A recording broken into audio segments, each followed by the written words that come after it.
কি আপনি চলে যাচ্ছেন কেন? কি বলবো মা,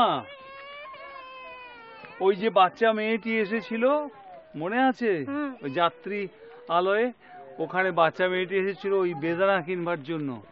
ওর এক দুস্থ ভাই আছে, তাকে সেই বেদানা খাওয়াবে, সেই জন্য কিনতে এসেছিল। তো আমার পকেটে যা টাকা ছিল সব তাকে দিয়ে দিয়েছি।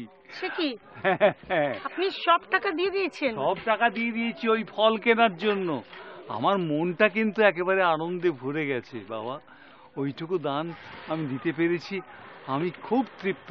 আমি যে কাজে যাব বলে ঠিক করেছিলাম সে কাজে আজকে না গেলেও চলবে, পরে আরেকদিন গেলেও হবে।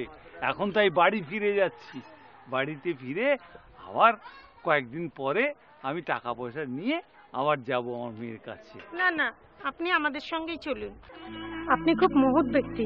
না না, কিসের মহৎ মা, এটা খুব সামান্য দান আমি ওকে দিয়েছি।